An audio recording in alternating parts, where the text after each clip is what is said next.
So here's a quick disclaimer as to why there is the word duct tape in a title for a Pokemon playthrough. Have you ever had that moment where you return to a save game for Pokemon and it says it cannot find the file, or your save game has completely disappeared for some reason? Well, this is exactly that. I returned to my Pokemon Silver save game to find out that over 155 hours of saved footage was gone. So what I decided to do was I grabbed a fresh battery, I unscrewed the casing for my game, and I replaced the battery, strapping it in place with some duct tape. Hence, the duct tape playthrough. Because I'm going to play all of this all over again, so I can get a new main save game from which to trade Pokemon and items and such. That's the plan. So if you're up for that, and you're up for a somewhat casual playthrough to just build a main team and collect some items, then join me for this one. Right, so I like to pick Cyndaquil. It's nothing personal to Totodile or Chikorita. I actually kind of like that little crocodile. I also like Chikorita. I just think fire types are slightly more rare to get, harder to get, and well, Chikorita, technically speaking, struggles a little bit against the first two gyms. The first gym being flying types and the second being bugs. And since there's a lot of other water types in the game to choose from, that makes the choice for me to go for Cyndaquil a little bit easier.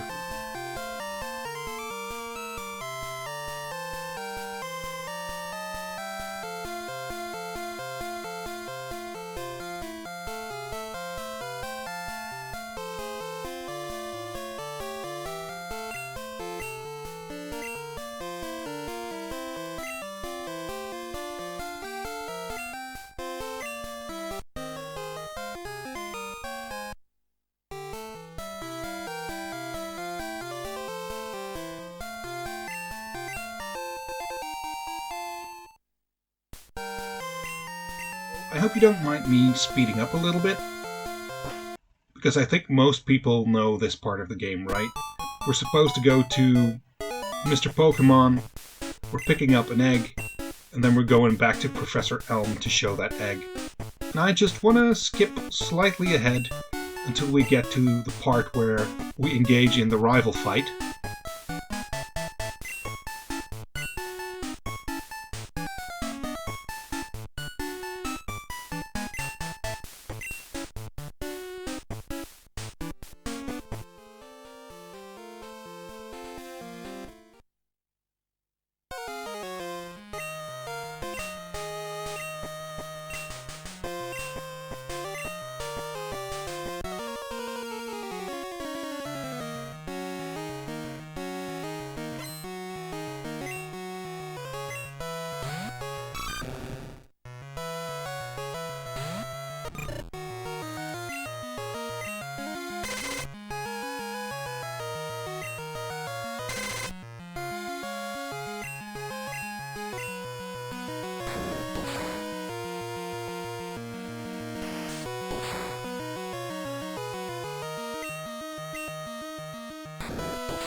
So I guess this part is just karma.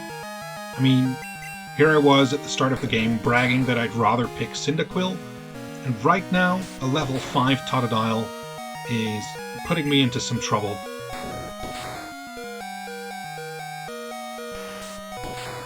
Even knocking me out.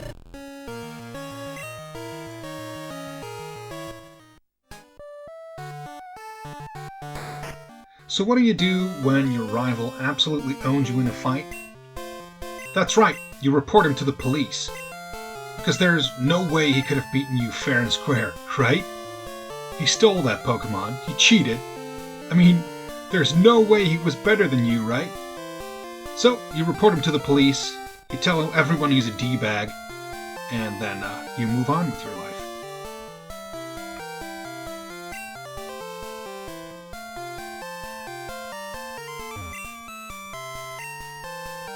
think it's funny how Professor Elm jumps back like 6 feet and crashes into a window when you show him an egg? He's like, "Egg? I've been a professor of Pokemon for 25 years, but I've never seen an egg before in my life."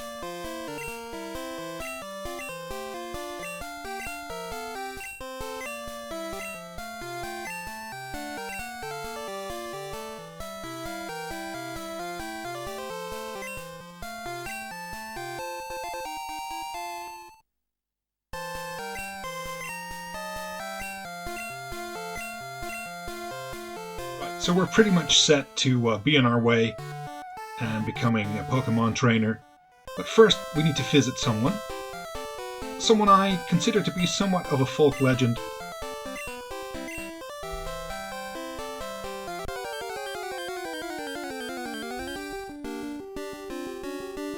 The man known as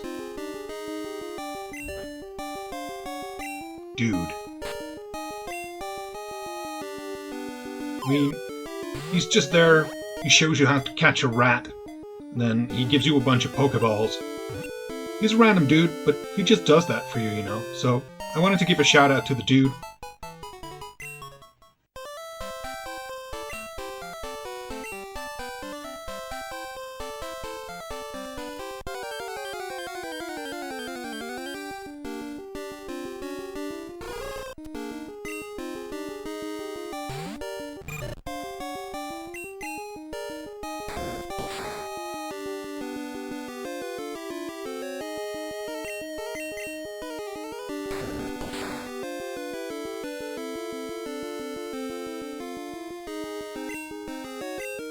And throw a Pokeball. There we go.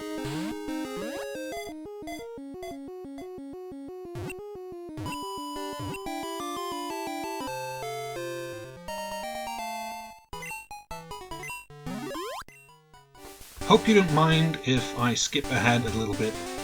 I want to go into a cave that most people skip when they do a playthrough, and it's the Dark Cave. Why, you might ask? Well, I really want a Dunsparce, and it has about a 1% encounter rate. So yeah, we're gonna be here for a while.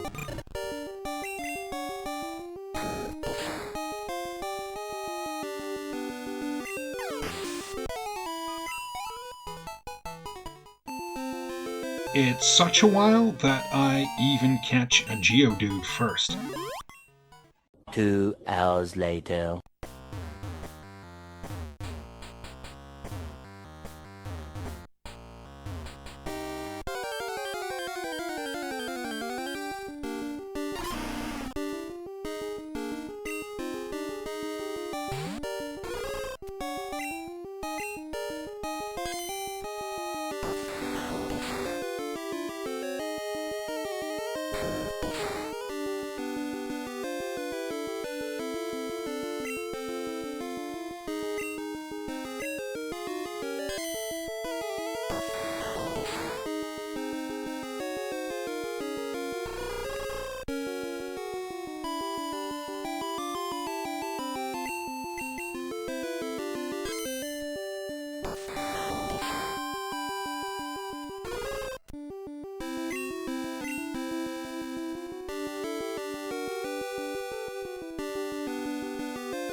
Nice!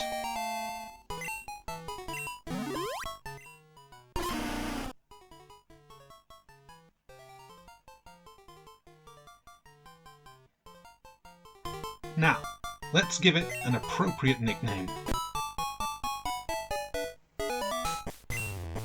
Next piece of business, Violet City and the Sprout Tower. There's a couple of reasons why I want to go here. First off, there's a whole bunch of sages who give good chunks of XP, and I want to get some of my best Pokemon some good XP. Secondly, it's nighttime, so we can catch a Ghastly here. That would be a cool addition to the team. And finally, we're gonna go all the way up to the tower to meet the Head Honcho Ultimate Sage Guy, if that is indeed his name. You know, the guy who tells your rival he's too harsh to his Pokemon and then compliments you for doing the exact same thing, that guy. And then after that, we're gonna go to the gym, so that's the plan.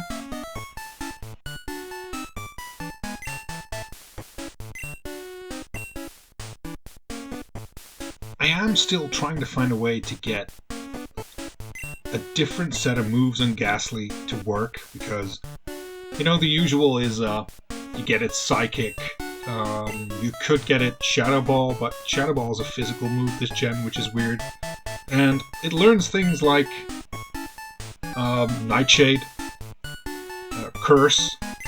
So I was thinking about this really silly set where you go Curse and then you use Rest, and then maybe Sleep Talk as well.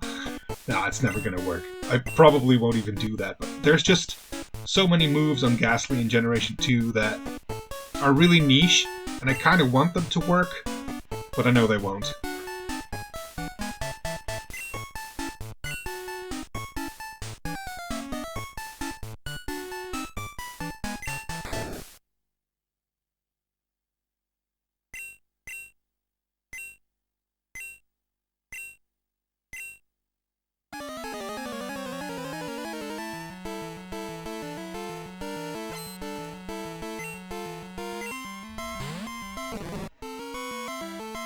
So, now the burden of proof is on me, because I made you guys wait for me while I started to catch Pokemon in a dark cave, and that took minutes, perhaps even hours, and so I have to show you guys that this Dunsparce can actually do anything. So that's what I'm trying to accomplish here. We're just going for a simple rage build-up. We're basically hulking up with the Dunsparce and going for broke.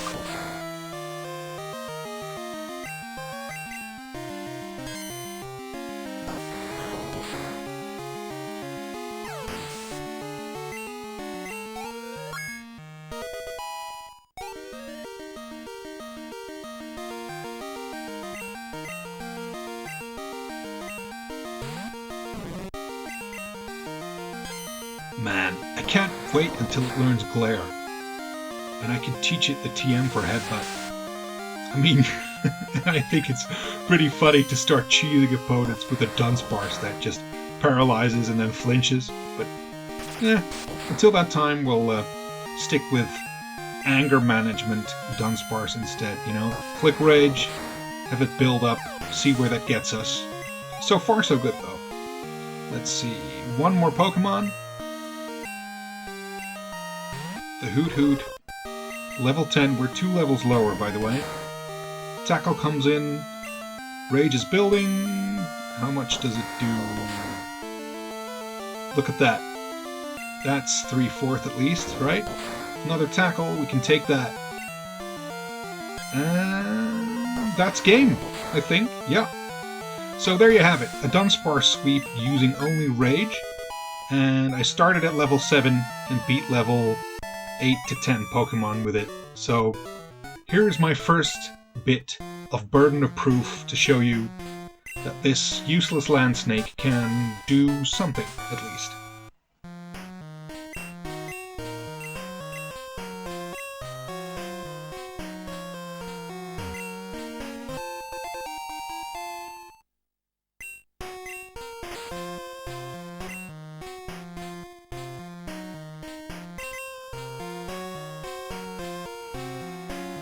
Alright, let's just escape rope to the next gym fight.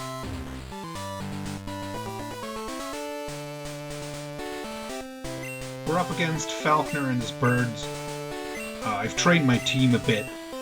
Let's see how far we can get against his lineup.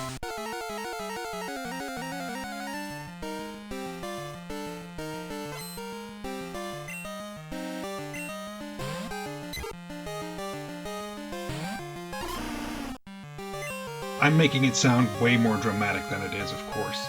I mean, this guy has a level 7 Pidgey and a level 9 Pidgeotto. In fact, I don't even see why the Sage guy at the top of the Sprout Tower couldn't beat him. I mean, that dude has a level 10 Hoot Hoot and some other Pokemon as well. Seems like a better lineup. Then again, his lineup, yeah. Level 7 Pidgey, level 9 Pidgeotto. Why not give this guy a level 10 Natu with Peck and Nightshade at that level? Which could be somewhat of a moderate surprise-ish. And then like a level 11 Noctowl. I mean, if Pidgeotto can be level 9, why not a level 11 Noctowl, right? Wouldn't even be that strong, but it would have been different, and it would have given him like 2 Gen 2 Pokemon, which for the start of the game would have been at least somewhat more interesting. And there we are, that's another clean sweep for the MVP, another win for Dunsparce, and we seal the deal and we get the first badge from Falconer.